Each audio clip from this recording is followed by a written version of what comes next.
Now that I'm cozy, let me tell you what actually happened. This was my first teaching job where I stayed for quite some time. I went in the room and I could see why other staff members were saying that this child is a bit challenging, because as soon as something wouldn't go his way, he would start hitting other children with his hand really hard. And I learned this from my mentor.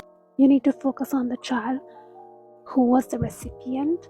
Oftentimes people say that, oh, the child who was hitting, you gotta be like, hey, don't hit, which is fine, but it's also like the child who hit knows that he should not hit. So I would always get in between, like a wall, get in between Yusuf and the other child who was about to be hurt. I would be like, hey, are you okay? Oh, that was not okay at all.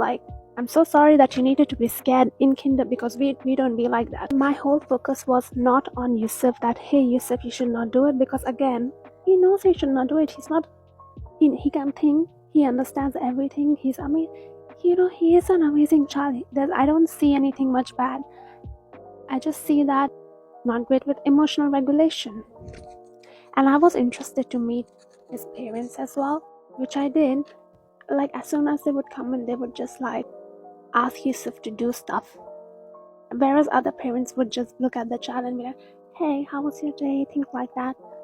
You know what, Yusuf's parents also actually asked him that how was your day, but they did not hear the reply, and then they would be like, okay, get your bag, but he did not finish talking, and they were not interested in what he said at all. And Yusuf, he's already 4 years old. He can understand everything. He maybe he cannot articulate that his parents are not interested in what he's saying, but he can feel it. He understands it, and which is so sad. The more and more I saw the parents with Yusuf, I can understand why things are the way they are.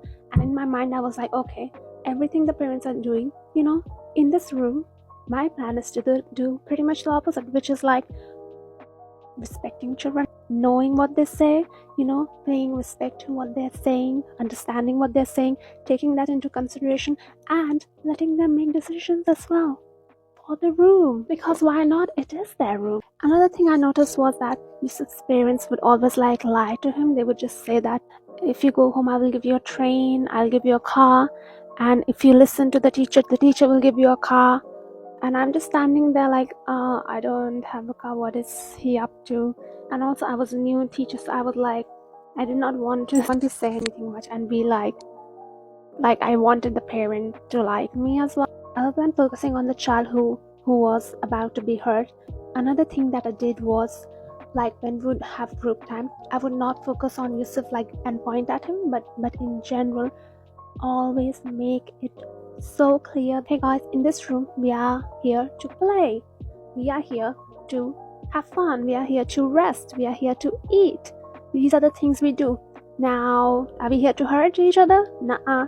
If it happens, this is what you need to do. And I would be like, you're already 4 years old, you should know how to stand up for yourself.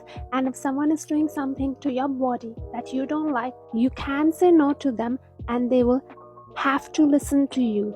They cannot be like, oh yeah, no, I won't listen. They have to listen to you. If they don't listen, you let me know, and I will make sure that they listen to you. And I would repeat it pretty much a few times every day, especially in the beginning. And then gradually what happened is that if I would see that, oh, someone is about to get hurt, I would walk towards there, right? And then I would just see that the child is putting the hand out and be like, hey, no, stop, no. And they would always protect the body. And whenever that would happen, without naming the child, I would say that, hey guys, this is what I saw today, that was pretty cool. And I can understand that you guys are good at protecting yourself, which is really important. And gradually it was not challenging anymore. And you know what, I did not feel angry with Yusuf ever. He definitely tried to test me, but it was always very clear that, hey, actions have consequences. If you do this is what's going to happen. And I remember sometimes he would, okay, this happened 2 years ago, but I still remember that sometimes he would be like, okay, I won't do it again, and I was like, actions have consequences, next time be careful. But now that you already did, you need to move, because this is not going to work. There would be times, especially in the middle, where he would not follow instruction. When that happens, I would just not pay a lot of attention to him, because from what I realized was that he really wants me to look at him and give him a lot of attention. And if he cannot get positive attention, he still just wants attention, so he's fine with negative attention. And apparently that is what his family used to give him, and that's kind of what became his pattern. So when I would be like, hey guys, let's get in line so that we are going inside or something, and he would not do it, I would just not look at him at all, and I would be like, alright, let's go. I can see, guess what he would be doing? He would just be standing a bit far. He's looking at me because he wants me to look at him and be like, hey Yusuf, get in the line. But I would not do that. I don't do that. And then gradually it stopped being like that. And then it kind of was like his ties with his friends were kind of being broken whenever they would like stand up for themselves, things like that. Not a lot, but a tiny bit. Now when we would be like having lunch or something, we would all talk during lunchtime and stuff like that, right? And then I would include Yusuf as well in a really positive manner, so that others can see that there is a positive relationship with Yusuf, so they can have a really positive relationship with him as well. Because he would often always be playing with only like 2 of the children, because all the other children would not want to play with him, because he would like hit. But gradually I thought that okay, it's time to reintroduce him to the group. Things with Yusuf, they were the way they were for a reason, and I tried to share it with the parents, and I tried to understand them, but we are just too different. And I was just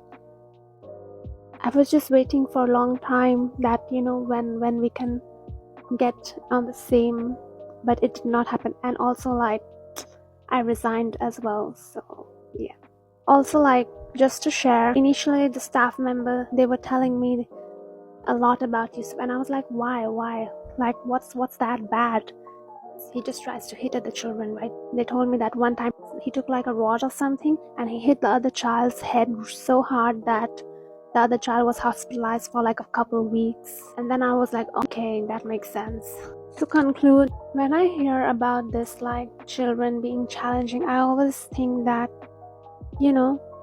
it's never that the child is bad. Just remember like reading the sentence, and it was just one sentence, that no child is a bad child, every child is a good child, and that's the way to see it. And I really liked it. So yeah, whenever, even if someone's hitting, or like even hitting the educators, I've seen that a lot, like throwing things, I always think this: however a child behaves, it is there for a certain reason, and it is in response to their environment, internal environment, external environment, a combination of it. So it's not that it's the child's fault, but we need to be able to support the child to go about the environment in a way which doesn't make them seem harmful to other people. We can keep on like treat the symptom a lot, but if the thing that is causing the issue is still there, it's not really going to be solved.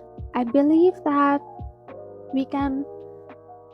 it's not that we can only treat symptom if we just get in there and really try. And it takes time as well. It really does take time as well to build relationship with the child, with the family. It does take time, but there is a possibility that things can be much better. That's how I was able to like support a child who was showing a lot of challenging behaviors. And then eventually I'd say within like 2 or 3 months, it was not there at all.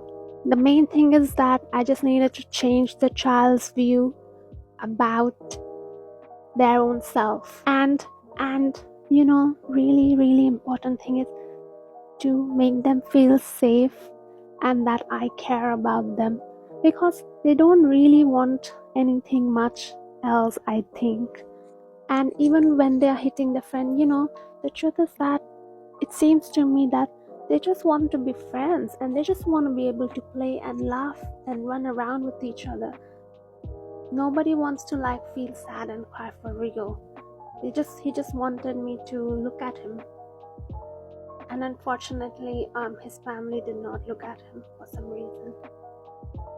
And just looking at this child with my heart, just being like, hey, I like you. I think that was sufficient for this child. I had heard that from the staff members that like 4 other teachers resigned in the last 2 years or so, just because they couldn't understand how to be with this child, and especially with his parents. So if you're like going to be working with someone, just know that it takes time, and just coming back to the aim that, hey, this child is not evil. They're just trying to survive, and we have to like support them to not survive but to like have a nice time.